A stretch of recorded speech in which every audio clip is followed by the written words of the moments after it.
কি গো, তুমি পড়ে পড়ে আর কত ঘুমাবে? বেলা তো আর কম হলো না। এদিকে আমার সকালে সব কাজ করা শেষ, আর এই লোকটা এখনো পড়ে পড়ে ঘুমাচ্ছে। বলি, এভাবে ঘরে পড়ে পড়ে ঘুমালে সংসারটা চলবে কিভাবে? কাজ কাম তো কিছু করা লাগবে নাকি? এই যে, তুমি সকাল সকাল এভাবে চিৎকার করে গ্রামের লোকগুলো সব এক করছো কেন? চিৎকার করবো না তো কি করব? বেলা তো আর কম হলো না, কাজ কামে যা লাগবে না? নাকি এভাবে ঘরে পড়ে পড়ে ঘুমালে সংসারে এমনিতেই চলে যাবে নাকি? উফ গিন্নি, তুমি এত কথা বলো কেন বলো তো? আমি কি একবারও বলেছি যে কাজ কামে যাব না? শুধু শুধু সকাল সকাল তুমি আমার কাঁচা ঘুমটাকে ভেঙে দিলে। ঠিক আছে, আমি আর চিৎকার করছি না। তবে একটা কথা শুনে রাখো, আজ যদি তুমি সদাই না করে বাড়িতে আসো, তোমার খবর আছে। ঘরে রান্না করার মতো একটা কিছুও নেই যে হাঁড়িটা আমি আঁকাতে বসাবো। আজকে তুমি ভালো মানুষের মতো বাজা থেকে সদাই করে নিয়ে আসবে, এই আমি বলে দিলাম।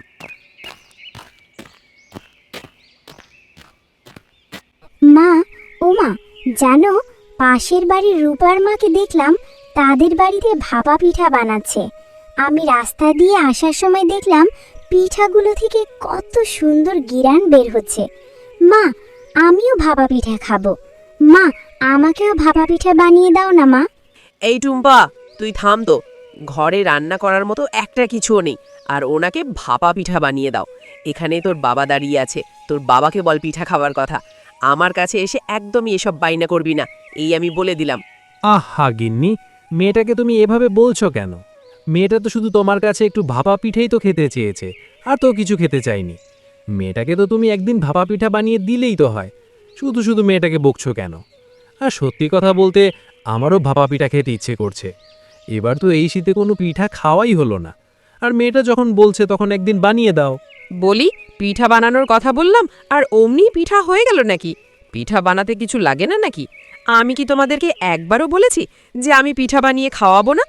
ভাপা পিঠা খাওয়ার যখন এতই ইচ্ছে করছে, তখন পিঠা বানাতে যা যা লাগে তাই তাই এনে দাও। আমি তোমাদেরকে আজই পিঠা বানিয়ে খাওয়াবো। আলসামি করে বেলা দুপুর পর্যন্ত ঘরে ঘুমিয়ে থাকবে, এক টাকা কামানোর মুরদ নেই, আবার নাকি সে ভাপা পিঠা খাবে। আমি বলে এখনো তোমার সংসার করছি, অন্য কেউ হলে তোমার এই সংসারের মুখে ঝাঁটা মেরে কবেই চলে যেত। সামান্য ভাপা পিঠা খেতে চেয়েছি বলে তুমি আমাকে এতগুলো কথা শোনালে। থাক, তোমাকে আর ভাপা পিঠা বানিয়ে খাওয়াতে হবে না। থাকবো না আর এই বাড়িতে। থাকো তুমি, এত অশান্তি আর ভালো লাগে না।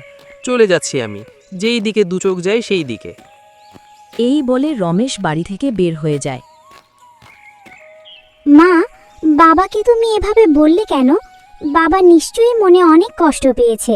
বাবাকে এভাবে বলা তোমার একদমই উচিত হয়নি। হ্যাঁ রে মা, তুই একদম ঠিক বলেছিস। লোকটার সাথে এভাবে আচরণ করা আমার একদমই উচিত হয়নি। লোকটা হয়তো মনে অনেক কষ্ট পেয়েছে। মা, তুই বল তো এখন কি করা যায়? মা, তুমি এক কাজ করো।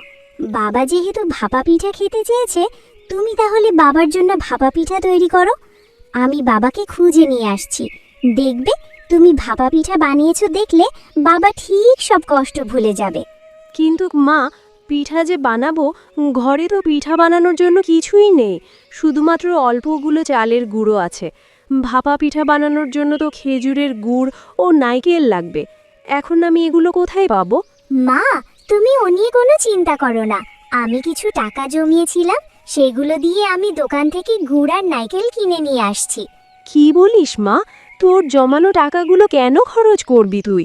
তুই কত কষ্ট করে টাকাগুলো জমিয়েছিস। থাক, তোর টাকাগুলো খরচ করার দরকার নেই। মা, আমি তো পরে আবার টাকা জমাতে পারবো। তুমি চিন্তা করো না, আমি পরে বাবার কাছ থেকে টাকা নিয়ে নেব।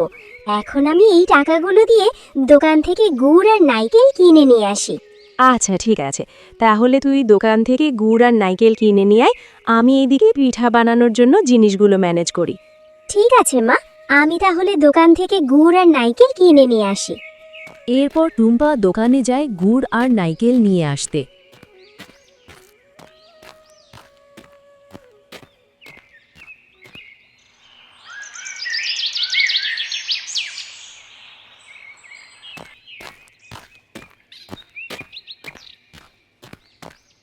করিম চাচা, আপনার দোকানে কি গুড় আর নারকেল আছে? হ্যাঁ রে টুম্পা, আছে তো। তাহলে আমাকে গুড় আর একটা নারকেল দেন। হ্যাঁ রে টুম্পা, দিচ্ছি। তবে বল দেখি, এগুলো নিয়ে গিয়ে কি করবি? তোদের বাড়িতে কি পিঠা বানাবে নাকি? হ্যাঁ করিম চাচা, আমাদের বাড়িতে মা আজ ভাপা পিঠে বানাবে, তাই তো আপনার দোকানে গুড় আর নারকেল নিতে আসলাম। ও আচ্ছা, তাহলে তুই একটু দাঁড়া, আমি তোকে গুড় আর নারকেল দিচ্ছি। এই যে, এই নে, এই প্যাকেটের ভেতর গুড় আর নারকেল দিয়ে দিয়েছি। করিম চাচা, এই নিন আপনার টাকা। করিম চাচা, আমি তাহলে এখন যাই। হ্যাঁ রে টুম্পা, তাহলে সাবধানে যা। টুম্পা করিম চাচার দোকান থেকে গুড় আর নারকেল নিয়ে বাড়িতে যায়।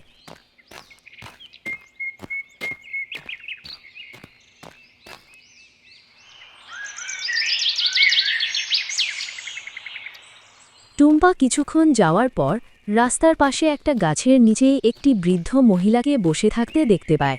টুম্পা তখন সেই বৃদ্ধ মহিলাটার কাছে গিয়ে বলে, আরে বুড়িমা, তুমি এখানে কি করছো একা একা বসে? মারে, অনেকক্ষণ ধরে হাঁটছি তো, তাই পাটা একটু লেগে গেছে। এদিকে পেটে খিদাও লেগেছে, তাই এই গাছটার নিচেই বসে একটু জিরাচ্ছি। বুড়িমা, তোমার বাড়ি কোথায় আর তুমি কোথায় যাচ্ছ? মারে, আমার তো কোনো বাড়ি নেই রে মা, এই আমি পথে পথেই বেড়াই। বলো কি বুড়িমা তুমি? তাহলে তো দেখি তোমার অনেক কষ্ট।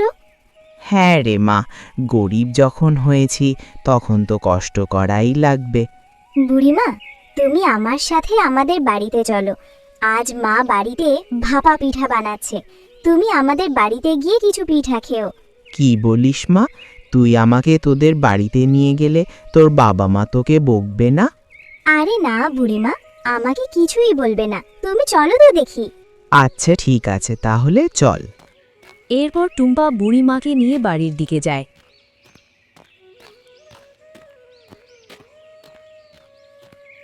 কিছুক্ষণ যাওয়ার পর টুম্পা তার বাবাকে একটি গাছের নিচেই মন খারাপ করে বসে থাকতে দেখে।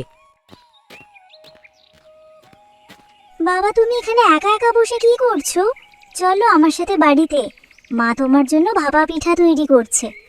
মা তোমাকে আমার সাথে বাড়ি যেতে বলেছে। ভাপা পিঠা বানাচ্ছে মানে? তোর মা বলল নাইকেল গুড় এসব নাকি কিছুই বাড়িতে নেই। এইসবের জন্য তোর মা আমাকে কতগুলো কথা শোনালো। হ্যাঁ তো, কিছুই তো ছিল না বাড়িতে, এই যে আমি এখন সব নিয়ে যাচ্ছি। তো তুই এগুলো কোথায় পেলি? আর তোর সাথে উনি কে? সেসব আমি তোমাকে পরে বলছি, তুমি এখন আমাদের সাথে বাড়িতে চলো। ওদিকে মা আমাদের জন্য অপেক্ষা করছে। আচ্ছা ঠিক আছে, তাহলে চল। এরপর টুম্পার বাবা টুম্পার সাথে বাড়িতে যায়।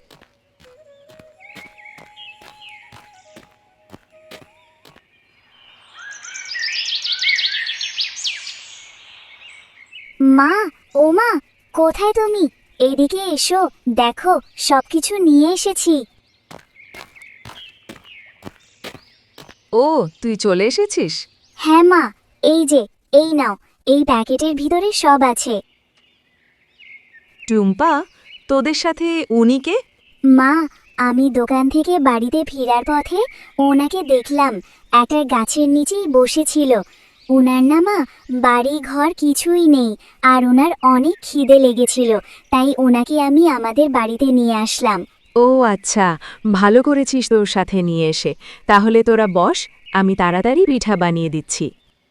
এরপর রাবেয়া তাদের জন্য তাড়াতাড়ি পিঠা তৈরি করতে থাকে।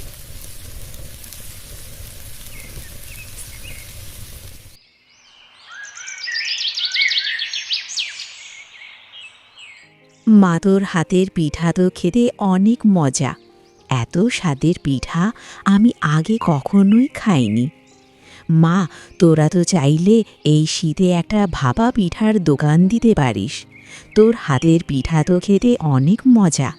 তোরা যদি এই শীতে একটা পিঠার দোকান দিস, তাহলে দেখবি সবাই তোদের দোকান থেকে পিঠা কিনে খাবে।